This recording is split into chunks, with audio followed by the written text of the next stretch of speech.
All right, good morning, guys. Welcome. Let's get going. Guys in the lobby, come on in.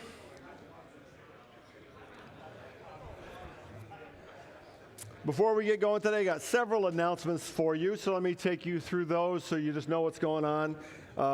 First, on your table, there's a little sheet, half sheet like this. Might have mentioned this a few weeks ago, but Chapel Street Church is involved throughout the year in all sorts of different projects, locally and globally. And this is one coming up that's a really interesting opportunity. We've had a long-term relationship as a church with a ministry in Ecuador, coming up on really 20 years, I think, being involved there. And so this summer, we are sponsoring what's called a family mission trip to El Refugio. That's the name of the camp that we're involved with in Ecuador. And it's a multi-generational trip, and if you're looking for something to do that would really encourage and spark and be great fun with your family, or maybe a son or daughter who's old enough to go, maybe high school, college, post-college, maybe even a wife. But this is something you really ought to think about, because these kind of trips are amazing for your own personal growth and interest to see what's going on in the world. So this is coming up. There's a deadline coming up for application in March, but Doug Walton is the contact there. Doug, where are you? Right there in the middle, table 16. Doug is helping lead that trip, so if you have questions, there's information here on the link, and then you can talk to Doug as well. But we hope we get some guys on that trip. Let me take you through team schedule. I think we have a slide for this. It's hard to believe, but we're coming up on the last month of team this year. Next week, in fact, the next 2 weeks, March 1st and March 8th, Pastor Jeff is going to be teaching. I'm going to be traveling. I'm in California next week with some younger staff members who I'm sort of mentoring. We're at a conference there. Then March 8th, Jeff will also teach, because I'll be hopefully in South Dakota watching my youngest son play college basketball. I'll be back for the 15th. But notice we're taking the sessions a little bit out of order. Today we're in session 20. Next week we'll be in session 21 with Pastor Jeff, and then we're going to go to 23, and I'll email all this to you so you know as well if you're reading ahead. And then coming back on the 15th, I'll do session 22, and then closing ceremonies will be on March 22nd, and that's session number 24. So I'll send all this in an email to you, but that's what the next few weeks look like. And then following team this year, we have two opportunities for you guys who are dads. Starting in April 2nd, a class for dads of sons, Raising a Modern Day Knight, will be on Tuesday evenings for 6 weeks, beginning April 2nd. I put that in the email as well. And then for dads of daughters, coming right after that, Tuesday nights beginning May 14th, Strong Fathers, Strong Daughters. These are both video-based curriculum with a book, discussion-based. And so just want you to know those are coming along. By next week, maybe I'll have something on the tables you can pick up, but I'll make sure I keep putting these links and information in the emails I send you. Just opportunities come up to grow yourself. And if you have friends who have younger children that age who are raising them, then let them know about that as well. All right, here's our story for today. It's a new one I had not seen before. Once upon a time, there were three men, a doctor, a chemist, and an engineer.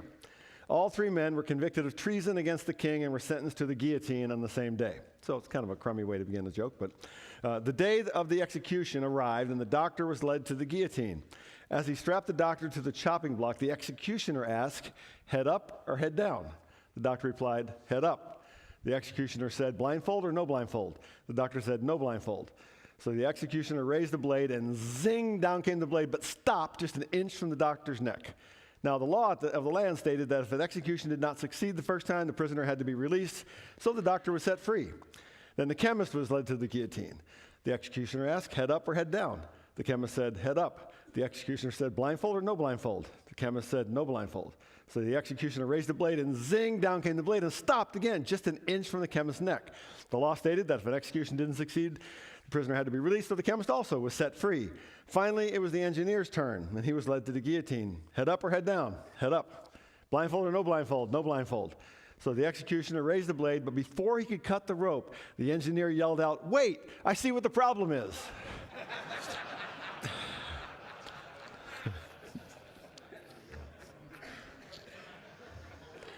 I like that one. See, Glenn, I told you it was an engineer joke, yeah. Our theme all year long has been, as iron sharpens iron, one man sharpens another, the power of spiritual friendship. And we spent a couple of weeks in the great book of Job, looking at Job and his three friends and how what spiritual friendship looks like in the context of pain or suffering or struggle. Last week, Pastor Sterling taught, we looked at this relationship between Paul and Barnabas and how they had this fundamental disagreement, really a sharp conflict over how to handle the issue with this younger guy who was traveling with them named John Mark, and how they agreed to disagree, but they didn't destroy their relationship over it, and they didn't hurt the ministry of the gospel going forward. They just went separate ways because they had different opinions about this guy. Today we're going to look at a little bit different side of Paul's life again. We're calling today's session The Mentor. And before we get into it, I want to show you a clip from Braveheart, story of William Wallace. A lot of it's fictional, some of it's historical, but the part of the movie we're looking at now is young William, right after he discovers his father has been killed. And we pick up the story at the burial of his father, and his uncle Argyle, who he's never met, shows up and to take young William under his wing. So take a look at the clip.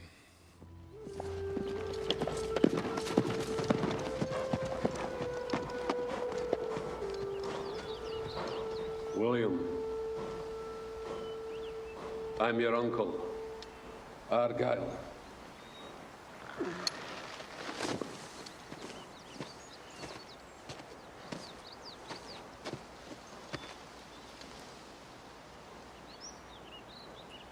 You have the look of your mother.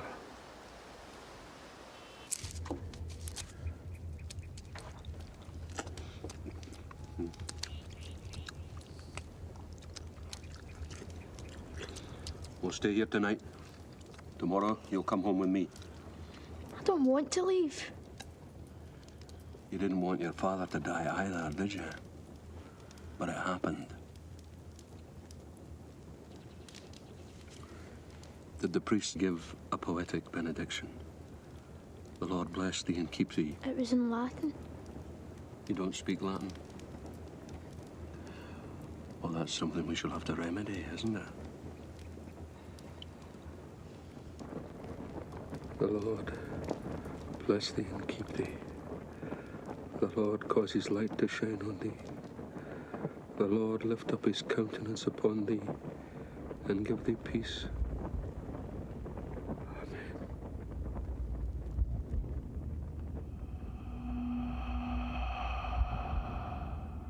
Your heart is free. Have the courage to follow it.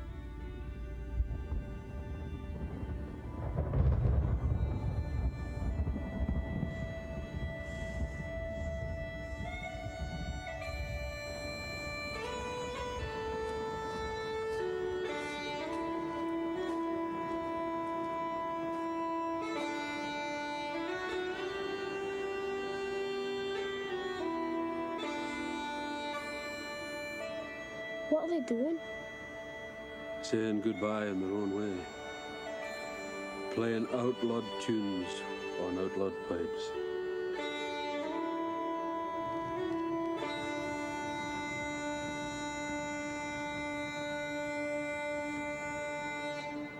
It was the same for me and your daddy when our father was killed.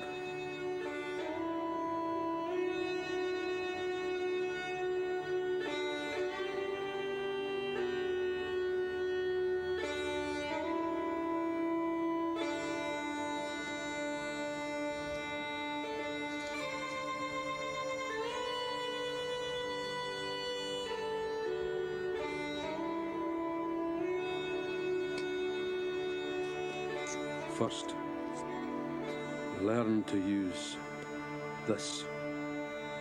Then I'll teach you to use this.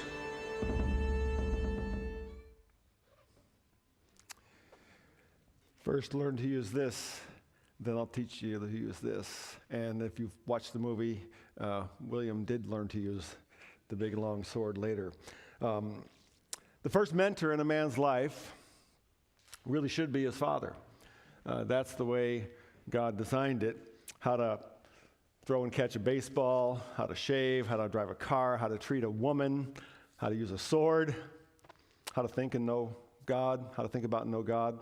And by the way, that's what Raising a Modern Day Knight is all about. That book and that class is encouraging fathers to learn how to mentor really their own sons.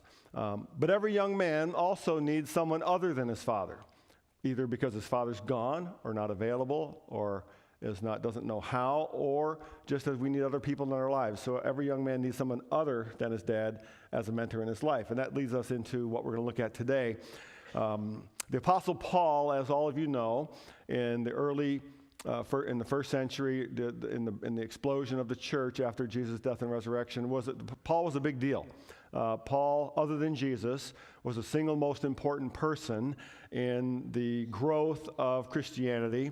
And really, Paul is one of the reasons why all of us are here today, because he was the apostle to the Gentile world. He took the gospel beyond Jerusalem into the Roman and Greek world and began to build the church. And he actually, by himself, wrote most of the New Testament, which are letters he wrote as he lived his life and traveled around the known world. But there's evidence, plenty of evidence in the Bible, that Paul also took it on himself to mentor a younger man that we know as Timothy. And the book of Acts tells us that Paul met Timothy when Paul was probably 50 years old or so, and Timothy younger, late 20s, maybe something like that, met him on one of his missionary journeys. Timothy was living with his family in a place called Lystra, which is in sort of southwestern Turkey today. So Paul is already traveling. He meets this young man, Timothy. Timothy's father, we know, was Greek, meaning not a believer in Christ. His mother, however, was Jewish and already a follower of Jesus at the time Paul met him. So Paul then takes Timothy under his wing. We know this again from reading in the book of Acts. Took him with him on his missionary journey, several journeys, in fact, over the next 5 or 10 years. And so Timothy became sort of an apprentice to Paul, helping him out on those journeys, was even arrested, thrown into prison a couple of times when Paul was, and so forth. And eventually we know that Paul turned over leadership of the church in Ephesus, which is also in modern-day Turkey. Ephesus was one of the most influential, large, complicated churches in the ancient world, and eventually Paul turned that over to Timothy when Paul was eventually arrested and imprisoned in Rome. So the part we're going to read today out of the New Testament is in 1 Timothy, which is actually one of the letters that Paul wrote to Timothy, instructing him, encouraging him, teaching him how to lead the church in his absence when Timothy was a young man. So that's the background for the paragraph we're going to read today. 1 Timothy chapter 4, I'm going to read just 3 verses. Paul writes, "Don't let anyone look down on you because you are young, but set an example for the believers in speech, in conduct, in love, in faith, and in purity. Until I come, devote yourself to the public reading of Scripture, to preaching, and to teaching. Do not neglect your gift, which was given you through prophecy when the body of elders laid their hands on you." That's all we're going to read today. Let me try to break it down for us. The first thing I see in this ancient letter, written from an older man to a younger man, is that a mentor offers encouragement. A mentor offers encouragement. I was at my fitness center last week one day, and I was in the steam room, and sometimes guys talk in the steam room, and they because it's steamy and all that, and they talk like nobody else is in the room. So I overheard a conversation, only part of it, as I'm sitting in the steam room. And the part I overheard was a guy was saying to another guy, and I don't have any idea of the context they were talking about, but he said, "The only religions that produce behavior change are ones that use fear," he said. I have no idea what they were talking about. It was a really interesting thing to overhear in a steam room, okay? The only religions in the world that produce behavior change use fear.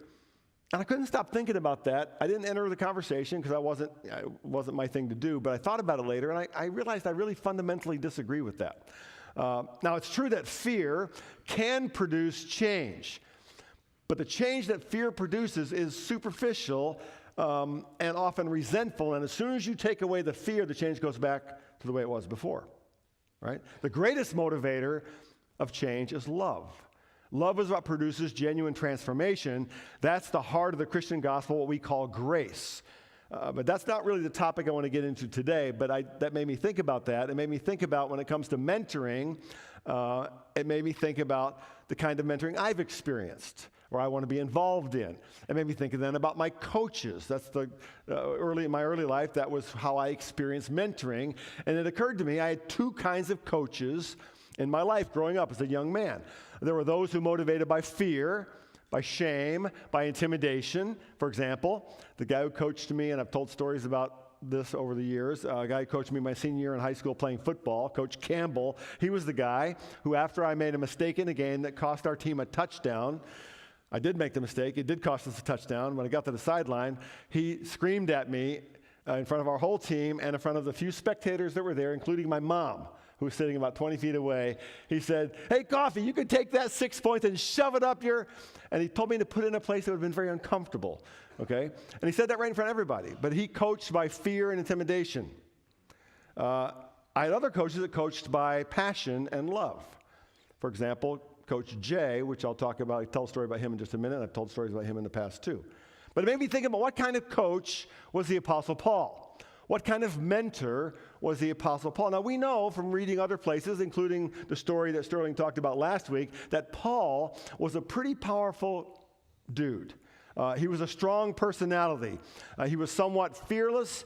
He was confrontational at times. In that story with Barnabas and Mark, he had opinions, and he wasn't afraid to express them.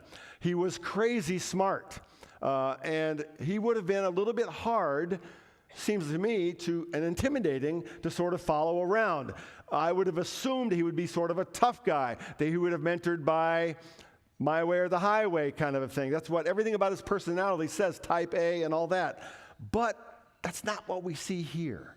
He says, don't let anyone look down on you because you're young, but set an example for the believers in speech, in conduct, in love, in faith, and in purity. So Paul here, I think, is actually encouraging young Timothy. He says, okay, so you're young. You're a young guy. You're in this place to lead with people older than you, much more worldly experienced than you, and they're going to tend to look down on you because you don't have the same gravitas that they have. You don't have the same life experience. But he says, don't let it happen. Don't let them look down on you. A mentor encourages by treating a younger man with respect. Because the only way Paul can say, don't let them look down on you, is that he's not doing it either. He's not looking down on Timothy. And I think sometimes we have a problem with this. When I say we, I mean those of us who are no longer in the young man category. For example, if I say the word millennial, what kind of images come to mind? Put this next image up on the screen, okay? When I say the word millennial, what you probably think about is guy in a wool cap, kind of pulled back in that goofy way, sipping a latte, constantly looking at the phone, lazy. And I have a son with a man bun, so be careful with that. Lazy, entitled, snowflake, the whole bit. Somebody wrote this: a bunch of phone-addicted, selfie-obsessed, hashtagging, Snapchatting, kale-munching, lazy, whiny, politically correct narcissists, okay? Now, I caught you there because that's a stereotype. And now, while stereotypes do develop for a reason, that's simply not true of most of the people we call either millennials, or now they say there's Generation Z, the ones who are a little younger than that. I have 4 20-year-olds, 20-something-year-old sons, all right? And so I've spent the last few years trying to understand them better, trying to allow our relationships to grow from father, son to sort of peer. And that's a weird transition to go through. A lot of you know what I'm talking about. It's hard to think of them as real people. No, I know I mean that. And that's my challenge, because I still see them as my kids, but they're men. And how do I let that happen? How do they let that happen? They see me as just the OG. I'm the old guy. So that's a family thing. But I also spent the last couple of years getting to know a bunch of 20-somethings in the life of Chapel Street Church as well, and doing some reading about what's now called emerging adulthood. There's a whole new phase of life that people believe is happening in North America. It used to be childhood, adolescent, adulthood. In 1960, the average age of marriage in America was 20 for women and 21 for men. Today, it's 28 and 29 and 30. Okay, something's changed in our culture. So you have this whole new decade that they're calling emerging adulthood. It just means that it takes longer to get to full independence in our culture today because of a lot of changes. Now, most of the millennials I've gotten to know, the 20-somethings, are working at least a couple of jobs. They're trying to pay off college loans, trying to work their way through graduate school because it takes longer to prepare for the jobs that are out there today than it ever used to take before. They're engaged and passionate about their faith. They're engaged and passionate about issues in the world. They're not lazy. They're not entitled. They're working really hard. But we have a problem looking at our younger generation, and we tend to look down on them. And I want you to see, this has always been true. Always. The older generation has always tended to look down on the younger generation, and younger generations always tend to look up with skepticism at the older generation. For example, let me read a quote to you. Our younger men have grown slothful. There is not a single honorable occupation for which they will toil. Seneca, writing in the 1st century, 2,000 years ago. How about this one? Children now love luxury. They have bad manners, contempt for authority, disrespect for their elders, and love talking instead of exercise. Socrates, 5th century BC. Okay? Now, Paul's tone with Timothy, I want you to see, his tone with Timothy is different. He says, set an example. In other words, be a leader. I see it in you, you can do it. And he gives them 5 categories that are completely independent of his age. So set an example for the believers in what? Speech, how you speak, the words you use. Doesn't matter how old you are. Set an example. In conduct, that's your actions. In love, that's your attitude, how you treat people. In your faith, your understanding of the gospel and how you communicate that. In purity, that's your integrity. All those things are completely independent of how old you are. And he says to Timothy, I know you're young. You can't change your age. You can't change your biological age, but you can lead. You can set an example in these 5 categories. So he's encouraging a younger man. Okay, not looking down on him, not assuming he's like all the other young men who are about, he's building him up, he's encouraging him. And there's a lesson there for those of us who are no longer in the young man category. Paul could have easily done it that way, but he didn't. He encouraged. Secondly, notice that a mentor offers instruction. Instruction, I mentioned Coach Campbell, the one that coached by fear and intimidation, ridicule, but Coach Gennaro was this little Italian football coach, came into my life when I was a sophomore in high school. And he was also very authoritative. He was passionate. And at first I was a little scared of him. But I've told this story before, but somewhere in my junior year, he knew I loved basketball more than football, but I played football, and he was my coach in football. But he'd come down, he'd leave me a note, or he'd come down to lunchroom, and he'd say, hey, Coffee. He had a New Jersey accent. Hey, Coffee, meet me in the gym in 5 minutes. That was my lunchtime. So he was my coach, so I went, put my stuff on, and met him in the gym, and he'd play me one-on-one basketball. He was only about 5'5", and stocky guy. Did not play basketball he was just a stocky guy, but he wanted to play me one-on-one, and he would beat me to death, just push me, and I couldn't call a foul because that'd be like being a wimp. So he'd push me, knock me down, challenge me. He'd say, come on, you can't take it, you can't take it. Are you going to fight back? When are you going to fight back? Come on, when are you going to fight? And we do this. He'd do it like twice a week, all winter long. And now he was not my basketball coach. He was my football coach, but he knew I loved basketball. And it was years, and we used to play for $1 a point. He would maybe pay him if he beat me. But I realized later, years later, I realized what he was doing. He was teaching me something. He was giving up his lunch hour to teach me something because he cared. What he was teaching me was how to compete. He knew I was passive by nature. He knew that was hard for me. So he taught me how to compete. He was also teaching me what it was going to take for me to reach my potential, to reach the goals I already had for myself. He was teaching. A mentor teaches. Paul here says, until I come, devote yourself to the public reading of Scripture, to preaching and to teaching.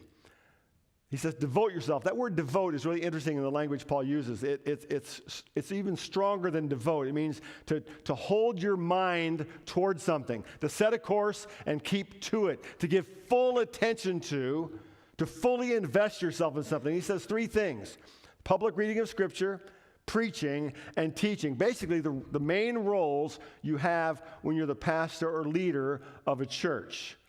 So by this time, we know that Timothy has traveled with Paul for months, maybe even several years. He's watched Paul in all sorts of situations and settings. He watched him preach countless sermons. He's watched how he lived. He's watched how he handled conflict. He's watched how he handled persecution and prison. And I think we can assume that Paul has spent lots of time with Timothy teaching him about Jesus, about the gospel, about leadership, about what it means to be a pastor. Now he's teaching them, now he's telling him that until he comes back, Paul's gone right now, the only way for him to sharpen his skills is to get out there and do it.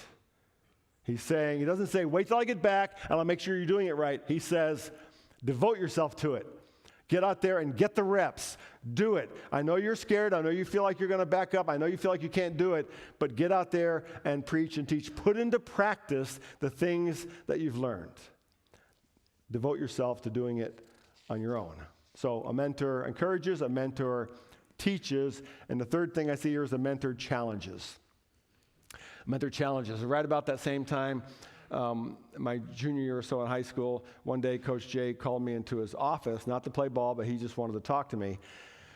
And I'll never forget this little conversation. He said, you have a chance to be the best basketball player this high school has ever produced. It surprised me when he said that, because he was my football coach. He said, you have a chance to be the best basketball player this school has ever produced. He said, but if you want to play at the next level, college, no one had ever talked to me about playing in college before. If you want to play at the next level, your feet are too slow, he said. I never would have thought about that. What does it mean to have slow feet? He said, your feet are too slow. You have to work like crazy to make your feet faster, or you can't play at the next level. In that one conversation, he affirmed me. No one had ever said that to me before. You can be this. I see this in you. You are going to reach your goals here. And then he challenged me. He said, but if you want to get beyond this, if you want to reach your potential, here's a challenge. Your feet are too slow. So he affirmed and then he challenged. That's mentoring. Look at what Paul says here in verse 14. Do not neglect your gift, which was given you through prophecy when the body of elders laid their hands on you. Paul here is calling out Timothy's God-given gifts. Often our default mode is to notice and point out weaknesses, right? Flaws, the immaturity of younger people, right? All they do is sit around and drink coffee and look at their phones, blah, blah, blah, right? Partly because that's how we see ourselves. Partly because we were coached and mentored that way ourselves. We think about our own weaknesses. We're aware of our own weaknesses, so we tend to look at others the same way. But notice what Paul does here. He aligns himself with Timothy's gifts. He says, don't neglect your gift. That's what Coach Jay did for me. He called out my gifts, my strengths, and then he challenged me. Now, what does Paul mean by gift? Probably referring to here to what we would call spiritual gifts. That is, things like preaching, teaching, pastor, leader, evangelist. We know Timothy had that gift as well. We know that from other places in the New Testament. And Timothy's gifts had been recognized by the community of elders in the church who at one point had laid their hands on him, sort of a confirmation and commissioning of him. So what Paul is doing is challenging him to recognize and use the gifts God has given him. I think because Paul knew that Timothy was in an intimidating position. He knew it would have been easy for Timothy to go, this is a big job. They think I'm too young. Maybe I am. Paul is saying, no. We laid our hands on you. We saw the gift in you. Do not neglect the gift God has already given you. Now, tradition tells us that while Timothy did visit Paul when he was in prison in Rome a couple times, tradition tells us that Paul never made it back to Ephesus, that he turned over that leadership to Timothy.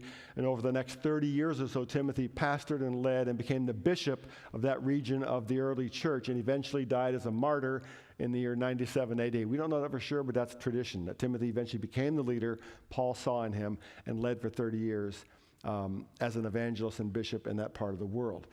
Now, the point of this whole little story, talking about iron sharpening iron, is that every man, ideally every man, has both a Paul and a Timothy in his life. That is, every man has a spiritual father and a spiritual son. That is, one that we look up to and learn from, who builds into us, and one that looks up to us that we build into and help develop. That's the way God has designed spiritual mentoring to work. Every man needs a mentor, and every man needs to be a mentor. So here's a couple of questions I want you to talk about around the table. First, who was the first older man in your life to believe in you? Okay? Now, maybe it was your dad. If that's true, start with that, and then I want you to find one other than your dad. If it wasn't your dad, that's fine. Everybody has a different story. But the first older man to believe in you. Okay? Talk about that a little bit. And then secondly, is there a younger man in your life right now who knows you believe in him? Now, my guess is for many of you, this second one's going to be harder than the first question. The second question is going to be harder, especially if you're over 40 or over 45. Is there a younger man who knows you believe in him? You're going to say, well, how do I even know younger? How do I even do that? And so if you can't think of someone there, it's okay. Then just talk about how would I put myself in position to even know younger men so I can mentor somebody, okay? So get some coffee, talk about those just two things, and then I'll wrap you up for prayer time at about 8 till.